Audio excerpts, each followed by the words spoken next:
So, Dr. Warner, Bill, if I may, Mm-hmm. what should people know about Islam? They need to know that it is not just a religion. And if it were just a religion, I wouldn't be here talking to you because I wouldn't be that interested in the subject.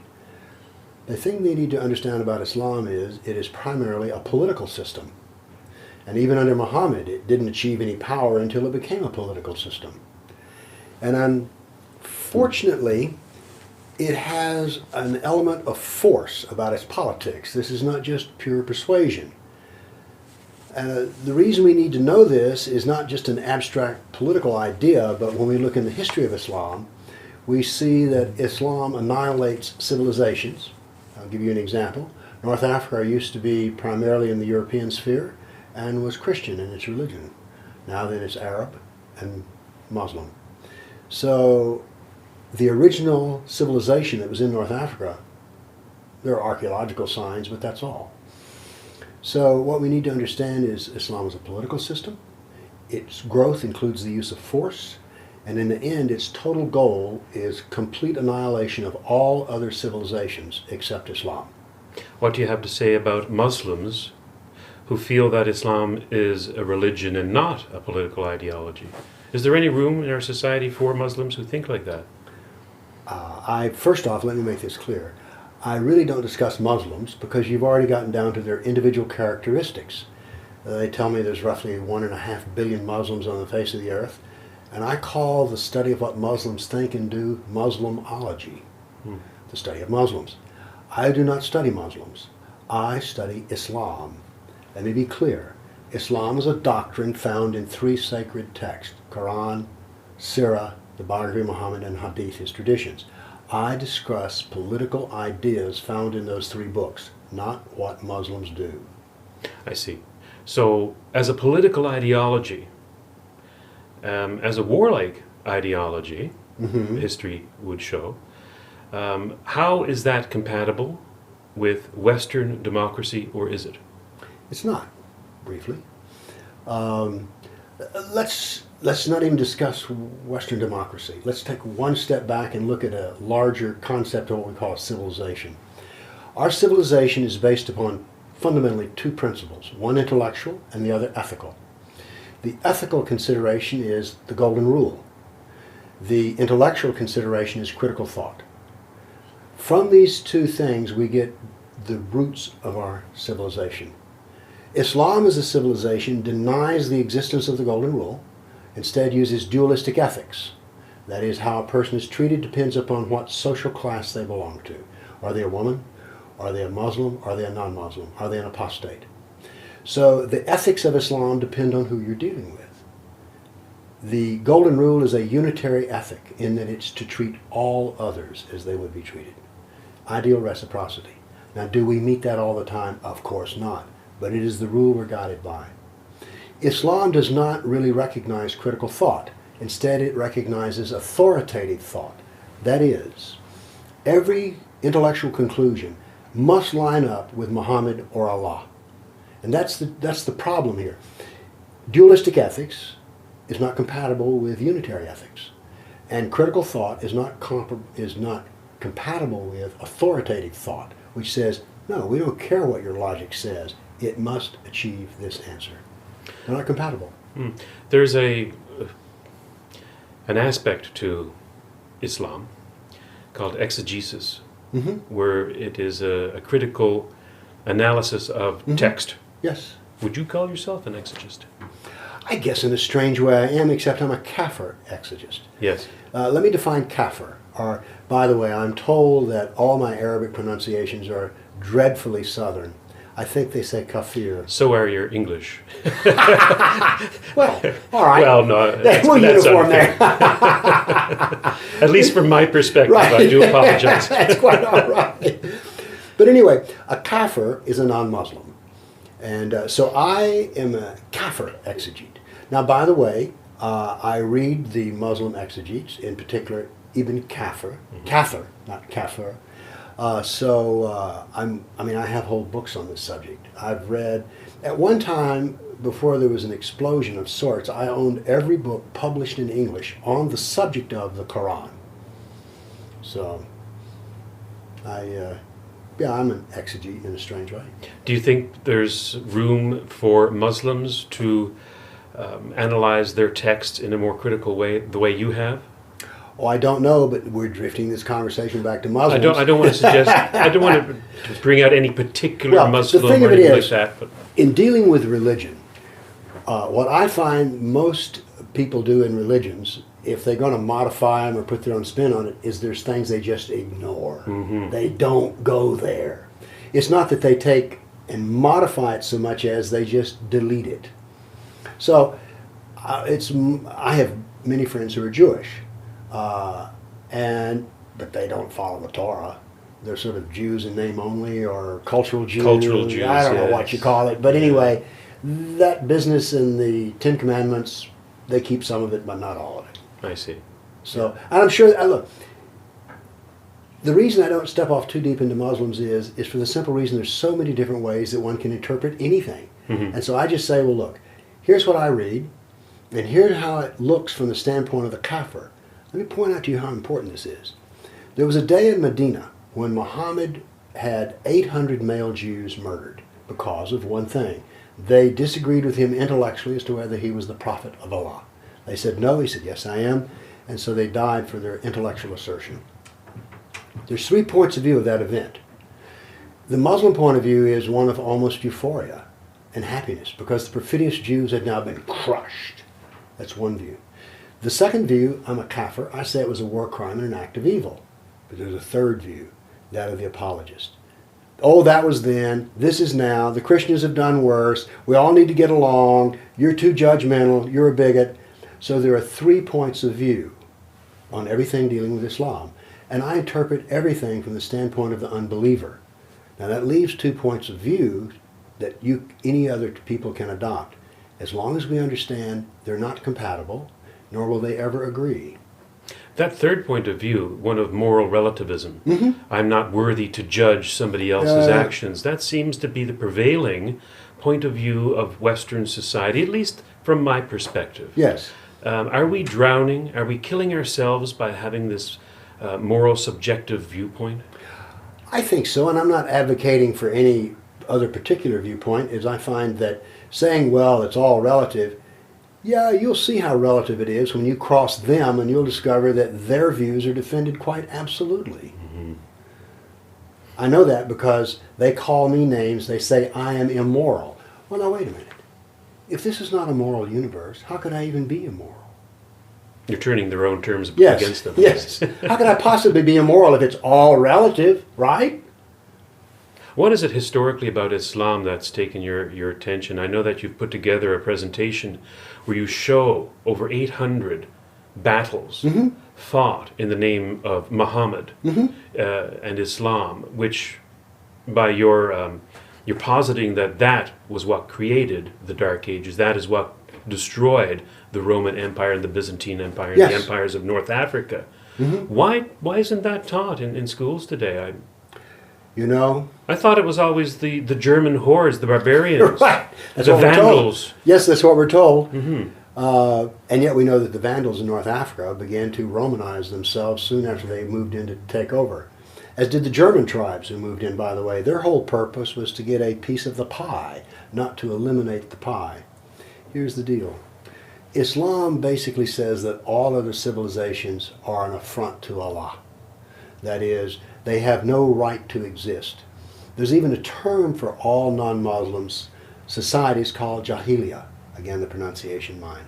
And what that means is they're all manifestations of ignorance, absolute ignorance, and they are repellent to Allah. So we see that in these days of multiculturalism, one of the groups that's most closely held to the breast are Muslims, who are strict monotheists and strict monoculturalists. So anyway, we have to, and I've actually lost the thread of the question you asked. We need to pick that up again. But, I know. When I read history, what I say is the theories that are advanced, the German tribes, for instance, do not explain the Dark Ages, particularly when we see that the empire reformed itself from an Eastern center called the Byzantine Empire. So it was Islam that collapsed all of the classical empire. I mean, look, North Africa used to be in the realm of the Roman and then the Greeks, but no more. Why? Because it has become thoroughly Islamicized. Now, there is some who may say that the Dark Ages came about because of Christian ideology. Ah, yes, the evil Catholic theory. Well, what do you have to say about that? And can you incorporate trade in that? Yes. What I have to say about that is it was not the evil Catholic Pope who commanded pirates to rule the Mediterranean Sea such that Christian shipping dropped by 80%. That's a big drop. We're here in Montreal. Toronto. Ah, they're all the same to me. If it's Sunday, it must be Toronto. I think if you went to Montreal, you would find out that they're not all the same to you. Hey, from my distance. Oh, let's see, where were we here? Trade trade.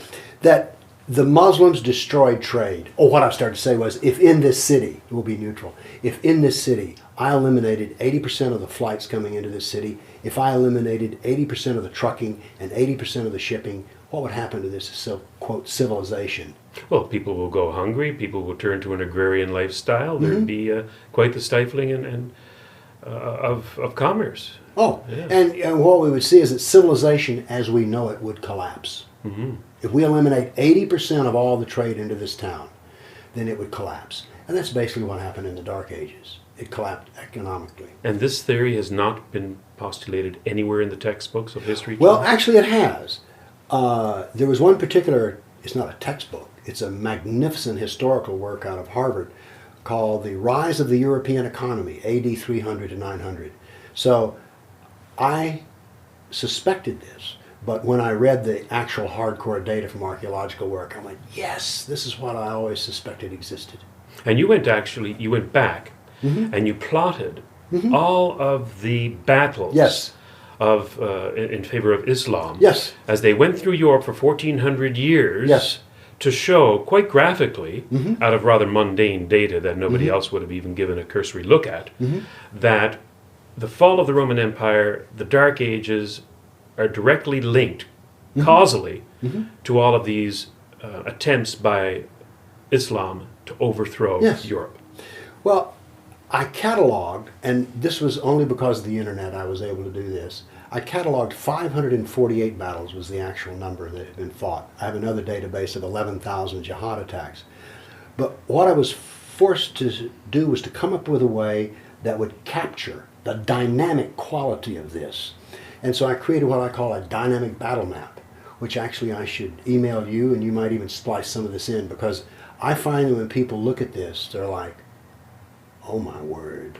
The old thing, a picture's worth 1,000 words. Well, in this case, it's worth far more than 1,000 words, because you can actually see the incessant hammering at Europe. It is relentless. But didn't the Christians invade Jerusalem and try to get back the cities? Odd word to use, invade. During the Crusades. We have to remember that before Islam came along, Jerusalem was a Christian and Jewish town. And so when we say, it would be like you come into my home with some thugs, commandeer the house, and then I get more people and come in, it would be like you're saying, hey, you're invading your home. So when the Christians were, quote, invading Jerusalem, they were actually returning home, if you will. This was a defensive act. Isn't there quite a disparity between the number of battles versus the Crusades versus the Islamic? Right. I have a dynamic battle map also of the Crusades. Now what I did was I created each frame, and then I handed it off to a graphics artist to put the actual little movie together. And so we did the dynamic battle map for the 548 battles first. Then I gave him the stuff for the Crusades. And he called me up and he said, Bill, he said, where are the rest of the battles? I said, that's it. Long pause. He said, somebody lied to me. And somebody had lied to him. Pretty much. I mean, I think that one of the things that Islamists throw at people, and not just Islamists, but even our own teachers who are Kafirs, non-Muslims, would say that we have to apologize to the Muslim world for the Crusades. Yes, that would be like apologizing for slavery, which was something that Islam did that we adopted for a short period of time. No, the Crusades were defensive in nature. There had been 30,000 churches destroyed in the Middle East. Christians were no longer safe in the streets. There were ruinous taxation. They didn't have full civil rights. So, in spite of what we're told, that living under Islamic Sharia law is just this wonderful harmony of multiculturalism and everybody has such a fabulous time, that is not the case. No, the Crusades were a defensive act and an attempt to reclaim part of what had been Christian turf. Can you say something about the tradition of El Taqiyah? Ah, yes. The first time Taqiyah, the sacred lie, I must say that I was stunned at the concept of sacred deception. Can you define the term first? Okay. Taqiyah means to advance Islam by the use of deceit. Now, there are actually 4 kinds of acceptable Islamic lies. The term taqiyah has sort of come to mean all of them together. For instance, there's kitman, which is a half-truth instead of an outright lie. But the point we need to get here to is that when we read both the Sira, the biography of Muhammad, and the Hadith, the traditions of Muhammad, we repeatedly find that he advocates deception if it will advance Islam. Who will kill Ashraf, who has offended Allah and his Prophet? I will, Muhammad, but I will need to deceive him. Muhammad, do so. This was not the only time in which he advised deception, because here we see a moral principle. If it advances Islam, it is good. If it does not advance Islam, then it is bad. So, again, I don't want to get into Muslims per se, but if an adherent of that taqiyya, and you're talking to them, wouldn't it be honest to say that you can't trust a word that they're telling you? According to their belief, as a kafir, they can lie to you. See, now then we're getting down to the basis of a civilization. In the Golden Rule, and I presume right now, for instance, I've just met you today, and you've said we're going to do this interview. I have a lot of presumptions working. I presume you're telling me the truth, that this is not going to be hacked up in some way using dynamic Photoshop, that I'm going to be caught having sex with a goat, okay, or whatever, okay, some other selective editing of words that makes me say, I don't know, kill all the children. What I'm saying is that we don't think about it. We have an implicit assumption of truth-telling that we operate on. Now, if I find out that you're a member of a professional liars club, and I knew this beforehand, I might have been a little more guarded, even to the point of saying, I don't think I want to do that. It gets more complicated, because there are no less than 12 verses in the Koran which state that a Muslim is not the friend of a kafir. He can be friendly, but he's not your friend. Now, I don't know how it works here in Canada, but if we're in America and I take you to a car dealership, I will introduce you to many friendly people. They're called salesmen. But are they your friend? No, they're not. So here we have this. This is, in a strange way, my major loss with Islam, is I don't know who to trust. Well, I have a lot of friends and I trust them. So when you introduce me to another group of people and I don't know whether I need to be this, it makes friendship to be very difficult. Is that why you turn directly to the source of Islam? Yes.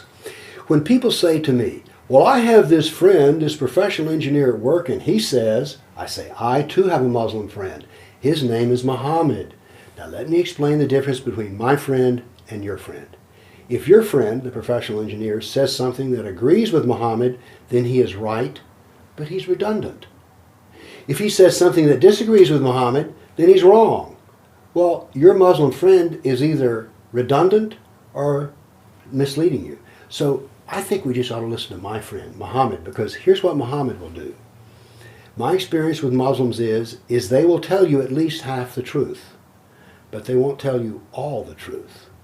And Muhammad will tell me all of the truth. Muhammad will tell me about the time he was in Mecca as a preacher of religion. He will also tell me about the time he was a jihadist and issued orders to execute the 800 Jews. So my friend Muhammad tells me all the truth about Islam, and that's what I advocate for everybody. Don't go ask a Muslim about Islam. I mean, look, I'm from Tennessee, which is very Christian. let me assure you that you can get some of the most whacked out answers about what Christianity is by talking to Christians. If you want to know about Christianity, I advocate reading the New Testament and then the Old Testament. Do that. Then you will find out what the real Jesus is, not someone's interpretation of Jesus. When we talk with what our friend the Muslim tells us, we're dealing with subjective Islam. I advocate objective Islam, and only Muhammad is completely objective. And your reading of Muhammad through the Koran, his biography through the Surah and the Hadith interpretations, you've actually compiled a Reader's Digest versions of them. What I did was, let's go over them very quickly. First off, we have the Koran, the world's most famous book that's never been read, or at least understood. Next to A Brief History of Time by Stephen Hawking, I would imagine. So anyway, people find the Quran to be, frankly, difficult to read and impenetrable in its meaning. So I sell a Quran. I sell 3 different versions. We have them here. Yes, we do. Called a Simple Quran. And by the way, the title, Simple Quran, comes from a Quranic verse in which it insists that it is simple. And so I said, actually you're quite right. When you take the Quran and you put it in the right time order, not the one they give you at the mosque, and you collect all these similar topics together so it's easy to understand what it says about, say, Moses or hell, and then we do the most important thing. We integrate Muhammad into the Quran. And when we do that, we have context. And the Quran is changed from an obscure work to a massive epic story, which begins with a hymn to God and ends with a triumphal political domination of the entire world. My Qurans can be read and understood. They have every verse in it, every word in it. I haven't altered anything, but what I do is I take and change the Quran from a random discourse to a true story. Then we have the Hadith. But before you get to the Hadith, there is a belief in Islam that what came later supersedes that which came before. So to put it in order is not simply a way of trying to understand it better, but there is a purpose to putting in order. You have landed on a most important point, and that is this. Every Muslim will tell you, if you cannot use abrogation in your understanding of the Quran, then you have no understanding of the Quran at all. This is what Muslims tell us. Now, the beauty of the Quran that I produce is this. The abrogation, if you will, is built into it because the later verses are later in the book. It sounds as if Muhammad may have made mistakes at the beginning and then revised his directions to his followers later on. Could that have been the case? Well, we can at least say that the author of the Quran, Allah, whoever he may be, certainly seemed to have said things that later needed to be corrected. But this need to point out something here. The verses that are later are better than the earlier verses. That does not mean it contradicts them. And here's where it gets kind of funny. The earlier verses, since they come from Allah, are still in effect. This gives the Quran its dualistic nature. Is it peaceful? Yes. Is it warlike? Yes. Which one's real? Both. Because both of them are the words of Allah. Now there is one remark in the Sira, Muhammad's biography, when Allah brings down a verse to Muhammad which allows Muhammad to marry his now daughter-in-law. And Aisha, his favorite wife, said, "Your Lord seems to be quick to grant you your wishes." Read into that what you will. Part of your presentation that is available online has shown a tallying of all of the deaths committed in the name of Allah and Muhammad. The tears of jihad. Now, we've seen the tallying of the deaths of communism in the tens of millions, both in China and Russia. Yes. We've seen the deaths attributed to the camps of Nazi Germany, the 6 million there. We've seen deaths of the First World War. How do they compare in quantitative values to the deaths in the name of Islam? Well, there's two differences. Number one, the deaths of Islam number 270 million. That's 60 million Christians, 80 million Hindus, 10 million Buddhists, and 120 million Africans. So they don't discriminate as to who they kill. Well, actually, they discriminate. Well, no, they don't. Yeah, they kill. Except in one sense. They're all kafirs. They're all kafirs. That is the discrimination, and that's what led to their death. Mm-hmm. Right. And so how does that compare to the deaths of the atrocities of Hitler, for example? Well, small. But now we have to understand here, Hitler did all of his work in a short period of time. Mm-hmm. The deaths due to jihad started 1,400 years ago, and I haven't looked at the news today, but somewhere it is probable that somewhere in the world today someone again died because they were not a Muslim. So the difference is that the deaths due to jihad are ongoing and eternal. I believe there is a website out there, and somebody who compiles Mm-hmm. the news and aggregate service, who compiles all of the Yes. terrorist attacks. The religionofpeace.com. The Religion of Peace. Certainly the most ironic name in TV.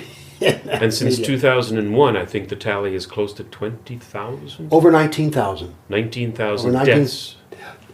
Yes. Deaths. Yes. That doesn't count the maimings and the injuries. No. That's not acid in your face, cutting off the nose. No. That's just dead people. Right. So we're in the middle of a war here. Would that be fair to say? We've been in the middle of a war for 1,400 years. The idea of living in peace with Islam, I took and tallied up the number of decades in which we've not had some sort of jihad death. And let's see, the figures, I think it's, I remember the percentages, but I don't remember the actual numbers. But in only 9% of the time since Islam has come into existence have there not been massive jihad deaths. So that means Islam is 91% jihad and 9% peace. So the religion of peace is what? Smoke and mirrors? Well, some even ironically say it's the religion of pieces. Ah, I see. Now, but we need to understand something. There is a piece of Islam, but it comes after you submit to Islam. Only then do you achieve the peace of Islam. Interesting. The actual word Islam means it does not submission. Mm-hmm. Right. So you get the peace of submission only after you submit. I haven't submitted, so therefore I don't live in that world of peace. Again, part of the dualistic nature of Precisely. Islam. Right. Precisely. Now, some of your projects have been the compilation of the Koran, the Surah, and the Hadith. What else do you offer? I mean, you know, you're a very busy man, and you've tried to get the your education program going. What can we look forward to? I have, by the way, written one interesting book called Factual Persuasion. It's unique in that it's the only book ever written on how to debate the issues of Islam.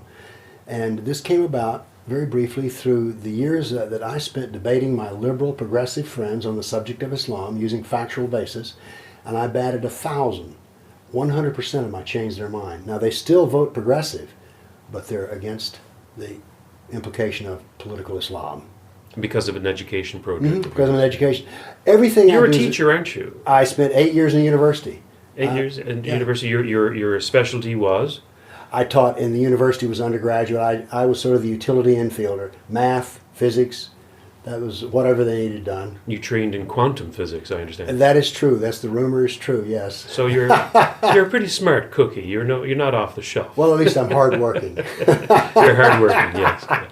So just to get it clear, you're not by profession a historian. Absolutely not. But I am a scientist by profession. You know how to work with data. I know how to work with data, and with data I do work, even if it's historical. Right. And beyond these 3 books here, what else have you published? Oh, I've taken in, my brother told me after I did the Koran, the Sira, the Hadith, he said, Bill, you'll be writing about these 3 books for the rest of your life. So, for instance, I have books like The Doctrine of Slavery, The Doctrine of Women, The Doctrine of the Christian and the Jew. And so what I've done is I've just resliced and rediced the Sunnah of Muhammad and the words of Allah. It provides infinite variety. Now, these 3 books are quite large, and I know that you like large, chewy books as you Yes, describe yes, them. I do. But for the person out there, the lay person who you'd like to get in touch with and to educate about Islam, I know you've come up with some Reader's Digest version. Right, I came up with, what I did was, I needed to write a book on Sharia law that would be read. And so I decided to make it 1/8 of 1 inch thick, 52 pages. Now what happened after I produced this book was it sold by the thousands. And I, by accident, discovered a good way to sell the idea of learning Islam. Here's the deal. Most people have been convinced that Islam is impenetrable. it's impossible to understand. But when you hand them a book on slavery that's only 70 pages long, they go, I could read this. And so really what I'm trying to do is I hope to get you started on the little book, and then later you'll buy the bigger books. So, and it's been very effective, I might add. We've spoken, actually today we spoke with Judd Mahaney from the Tennessee legislature, who's put forward some bills to combat Sharia in the state of Tennessee, your home state. Yes. What is it about Tennessee, do you think, why is it such a hotbed for Muslims wanting to propagate Sharia? Right. There's several reasons here. One is that courtesy of Bill Clinton, Nashville, Tennessee has become a refugee city. And we also have the fact that Nashville has been called the buckle on the Bible Belt, or has been called the Rome of Protestant Christianity.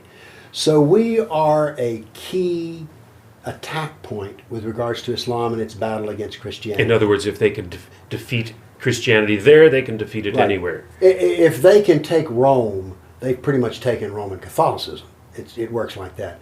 So that's one reason. And then the other reason is there's a certain, I know that amongst the counter-Sharia fighters, there's a certain looking around, and we kind of wonder how we all came together, but we have an incredibly unique mix of personalities that have come together. I'm a retired scientist. We have retired cops. We have we have all kinds of people who, for some reason or another, in a way that's unique to us, have all manifested as fighters on the subject of political Islam. We can't fully explain it, but I will say this: some of the most incredible people I've ever met in my life are doing what I now do, which is to resist political Islam. Now, as your nom de plume or nom de guerre, nom de guerre, you on your website tell people that Dr. Dr. Warner is not your real name. My birth name is Bill French. I adopted a nom de guerre for a couple of reasons, one of which is I have a business account for money. This way I have a fame account as well. And the other is there's a certain irony of calling myself Warner, because there is a verse in the Koran in which it is said that Muhammad is a warner unto men, and I am a warner unto the kafir. Well, Dr. Warner, Bill, thank you very much. It's been a delight. Thank you.